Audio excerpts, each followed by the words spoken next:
Halo, assalamualaikum warahmatullahi wabarakatuh. Selamat siang ya, atau selamat sore ya buat teman-teman semuanya. Yang pastinya menanti-nanti banget atau menunggu-nunggu banget updatean video terbaru dari channel Solusiu.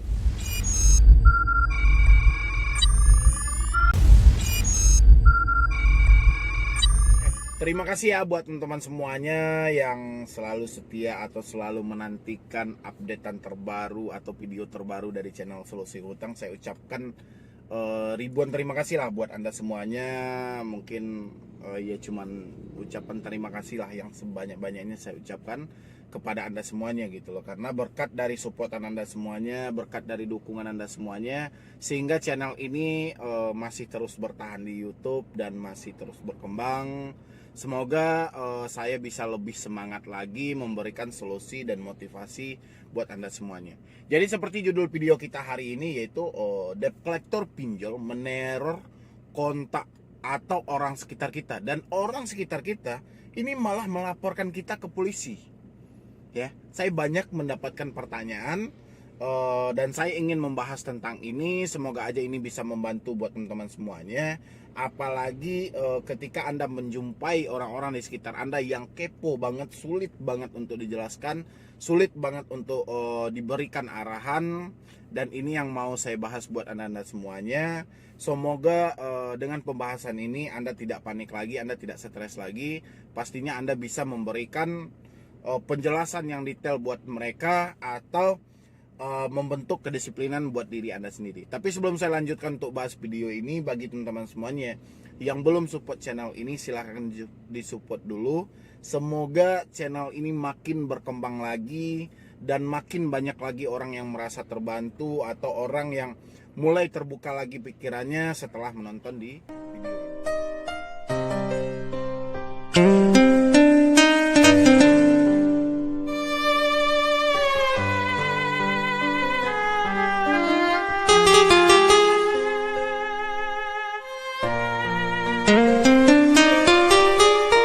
Kolektor pinjol meneror kontak Anda, tapi Anda dilaporkan ke polisi. Ya, sempat panik gitu loh, stres. Ya, karena saya menghadapi, bang gimana bang, kontak saya diteror oleh debt collector. Oh, kontak saya ditelepon oleh debt collector dan sekarang mereka tidak menerima bang. Dia mau melaporkan saya atas dasar perbuatan tidak menyenangkan. Ya oke, 335 ya. Oke. Jadi ada lagi, bang gimana bang? Kontak saya selalu ditelepon dan kontak saya saat ini ketakutan bang, katanya HP-nya bisa diteror oleh debt collector, bisa disadap oleh debt collector. Dan katanya kalau kontak tidak menghubungi Anda, kontak itu bisa dilaporkan juga oleh debt collector ke polisi. Ya, sudah 2 poin. Habis itu, bang gimana bang, kontak saya marah-marah bang, dia meneror saya, dia menyuruh saya untuk melakukan pembayaran di pinjaman online. Sudah saya jelasin pun dia tidak mengerti karena dia kesal nomor dia ditelepon oleh debt collector pinjaman online. Ya, jadi bahasa kontak kita ganti dengan teman. Jadi orang sekitar Anda, teman-teman Anda. Oke. Jadi gini, sebenarnya itu sudah masuk dalam rancangan dari pinjaman online. Ya, apa yang terjadi hari ini oleh teman Anda itu sudah masuk dalam marketing pinjaman online. Kenapa? Karena dari awal mereka menyadap nomor Anda, ya, menyadap semua kontak Anda atau di lock panggilan Anda. Tujuannya adalah ketika Anda telat bayar, orang sekitar inilah yang akan menjadi debt collector untuk menagih Anda. Ya, masih ingat video saya di beberapa bulan yang lalu saya sempat bahas pihak ketiga itu adalah orang sekitar Anda. Dan ini, Anda berjumpa dengan hal ini sekarang. Jumpa kayak mana? Ketika orang sekitar Anda diteror, mereka tidak terima dan merasa dirugikan atau nama baik mereka merasa dicemar atau mereka dicaci maki juga atau mereka diancam juga oleh pinjaman online sehingga dia tidak terima dan dia mau melaporkan Anda. Ya. Karena dia beranggapan ini kesalahannya dari Anda. Sebetulnya apa? Sebetulnya dia tidak mengetahui, otak dia lagi kosong orang sekitar Anda ini. Ya, dia nggak tahu tapi sok tahu, dia nggak paham tapi pura-pura paham. Ya, orang-orang seperti ini kosong banget ini. Gimana bang cara menghadapinya ketika dia mengancam kita akan melaporkan kita ke polisi atas dasar pencemaran nama baik? Boleh ikuti. Anda ikuti. Gak perlu Anda takut, gak perlu Anda cemas. Sampaikan kepada orang sekitar Anda, oke, kalau memang harus di jalur hukum kita selesaikan, harus dengan kepolisian kita selesaikan, oke, ayo. Anda datangi kantor Kapolsek. Setelah sampai di kantor Kapolsek, disitulah Anda jelaskan yang meneror dia siapa. Debt collector. Debt collector menagih siapa? Menagih Anda misalnya gitu kan. Oke, panggil debt collectornya. Ya, dia diteror oleh debt collector. Kenapa kita yang diaduin?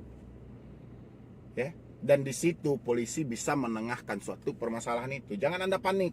Kebiasaan kita kalau udah dengar, wah, aku tidak terima nih, apalagi biasanya ini terjadi orang-orang satu kantor, biasanya level si teman yang diteror oleh pinjol itu lebih tinggi daripada level yang berhutang. Sehingga dia mendapatkan satu tekanan. Contoh, leader Anda, supervisor Anda mungkin yang bodoh-bodohnya, dia selalu hebat ini karena dia merasa bangga dia bisa berkomunikasi dengan polisi, dia banyak kenalan dengan aparat hukum, sehingga dia gampang menekan Anda dengan segala keegoan dia. Ya, tapi disinilah poin Anda sebenarnya. Anda harus berani di sini. Ya, kenapa? Karena Anda tidak salah. Kita ngutang bang, benar. Anda ngutang benar. Tidak ada aturan dalam hutang ketika orang telat bayar harus ditagih ke orang sekitar dia. Anda ingat itu? Tidak ada dalam aturan hutang. Sekarang dia ditagih oleh debt collector dan dia malah melaporkan Anda. Yang sebenarnya masalah dia sama debt collector, bukan sama Anda. Ya, tapi saya yakin di kantor polisi insya Allah polisi bisa menjelaskan. Tapi hal ini belum pernah terjadi. Kenapa saya bilang seperti itu? Banyak yang sudah bermasalah dengan orang sekitarnya gara-gara diteror oleh pinjaman online, dan orang sekitarnya tidak merasa tidak terima dengan hal itu dan mengancam si debeturnya atau mengancam si teman dia yang ngutang tadi ini mau dilaporkan ke polisi. Padahal kenyataannya itu tidak ada, ya.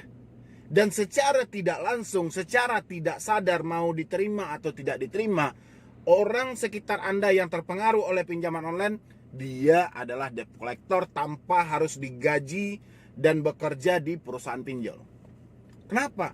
Karena tanpa mereka bekerja, tanpa digaji, tanpa bergabung, dia ikut menagih Anda, ikut menekan Anda, ikut mengancam Anda.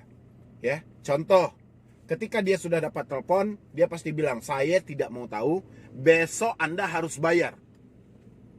Kira-kira apa coba dengan menggunakan bahasa seperti itu? Saya tidak mau tahu, besok Anda harus bayar. Saya nggak mau lagi nomor saya ditelepon. Secara tidak sadar dia telah menjadi debt collector.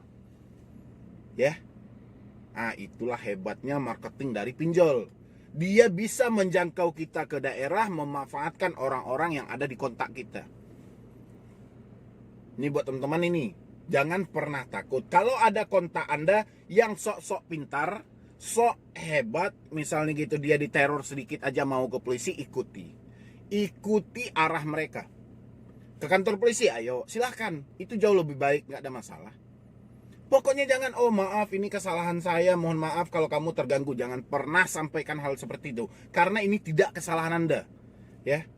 Contoh, Anda berteman dengan saya dan saya berikan nomor HP saya kepada Anda, ya wajar giliran Anda bermasalah atau nomor Anda disadap oleh orang-orang sehingga saya yang ditelepon, itu bukan masalah Anda. Ya, tapi salah orang itu. Kenapa dia menyadap nomor Anda sehingga dia mengetahui nomor saya? Ya. Begitu juga dengan sebaliknya, ketika Anda berteman, ya wajar saling tukar nomor karena kita juga berkomunikasi. Jauh hari sebelum pinjol kita sudah berkomunikasi. Tiba-tiba kita berada dalam satu masalah, HP kita disadap, dia tidak terima, inilah kebodohan dia. Ya. Kan biasanya debt collector bilang nomor Anda dijadikan oleh kontak darurat. Nomor Anda dijadikan penanggung jawab dari hutang. Minta buktinya. Seperti apa pernyataan nomor itu dijadikan sebagai penanggung jawab. Kalau cuma cerita dari debt collector itu sudah jelas penagih hutang gitu loh. Ya, ini teman-teman sering panik ini menghadapi orang sekitar. Rasa malu, rasa takut, jangan. Pertegas diri Anda. Saya memang bermasalah. Saya memang lagi berada di posisi salah. Tapi bukan berarti saya harus ditekan sama orang ini. Ya, ngapain Anda harus takut? Nggak salah Anda di situ. Dia diteror, dia ditakut-takuti oleh debt collector, itu urusan dia. Ya, debt collector mengikut campurkan nama Anda ya wajar, karena debt collector ingin menjadikan teman Anda ini debt collector buat menagih Anda gitu loh. Ya, Anda sampaikan ke teman itu. Sebenarnya nggak ada urusan dia itu. Tapi sadar atau tidak, terima atau tidak, teman Anda yang ikut menagih Anda itu adalah debt collector, dan seperti itulah kehebatan dari pinjaman online, dan dia berhasil membentuk orang menjadi penagih hutang cuman digertak melalui via WA, via telepon, cuman itu aja. Ya, disinilah kelicikannya terletak. Jadi buat teman-teman semuanya, nggak usah cemas lagi, nggak usah takut lagi, hadapi aja. Insya Allah, pertegas diri Anda, orang-orang pasti akan melihat bahwa oh iya, dia benar ini. Tapi jangan dikit-dikit oh maaf ini segala macam, Anda merendahkan diri Anda sendiri, jangan gitu loh. Kita itu harus mempunyai juga gitu loh. Walaupun kita berada di posisi yang salah, kita tidak berhak untuk dihina, direndahkan, ya. Jangan mentang-mentang dia orang kaya, dia orang berada, dia atasan Anda, seenaknya dia ngomong sama Anda, seenaknya dia menekan Anda. Jangan mau seperti itu. Tunjukkan Anda manusia kok. Kita sama lengkap, tangan dua, hidung dikasih, semuanya kita lengkap gitu loh. Gak ada yang kurang dilahirkan Anda ke atas dunia ini. Ya. Kalau perbedaan rezeki, itulah suratan dan takdirnya yang harus Anda terima. Mungkin takdir dia lebih baik atau takdir kita bukan baik gitu loh. Ya, mungkin rezeki dia lebih banyak, rezeki kita belum, tapi tetaplah berdoa, bukan berarti kita harus direndahkan oleh orang sekitar kita. Ya. Jangan Anda terima terus, jangan Anda melo terus ini segala macam. Pertegas diri Anda. Ya, saya mampu menyelesaikan ini. Kalau Anda tidak terima dengan hal itu, silakan Anda tuntut siapa yang menelpon Anda. Jelaskan kayak gitu. Oh, dia mau ngancam Anda kantor polisi. Ya udah, kita kantor polisi aja. Ayo, kapan? Gituin aja gitu loh. Orang-orang yang seperti itu tidak akan bisa Anda berbicara melalui pikiran yang tenang. Harus Anda pertegas. Ya, buat teman-teman semuanya. Mungkin cuman itu dulu yang dapat saya sampaikan. Bagi Anda yang bertanya ke saya, bagaimana Bang orang sekitar kita yang diteror dan dia mau laporkan kita ke polisi, kurang lebih jawabannya seperti itu, ikuti aja. Ya, pokoknya jangan panik, jangan stres, lebih baik kita malu sesaat daripada kita hancur selamanya. Pilihan Anda untuk tidak membayar lagi itu sudah tepat menurut saya. Lanjutkan pembayaran via offline atau tatap muka. Karena apa? Karena banyaknya jebakan di dunia online. Jadi kita kembalikan ke sistem lama. Ya, mungkin cuma itu dulu yang dapat saya sampaikan. Terlebih dan terkurangnya saya mohon maaf. Nanti buat teman-teman semuanya yang mau konsultasi atau diskusi sama tim saya, silakan di nomor yang ada di deskripsi. Atau Anda juga mau japri pribadi sama saya di Instagram @medibroni. Ya, yang penting Anda support terus channel ini. Semoga channel ini makin berkembang dan saya makin semangat lagi memberikan solusi dan motivasi buat Anda semuanya. Jadi sekian dulu dari saya, Medi Broni. Wassalam.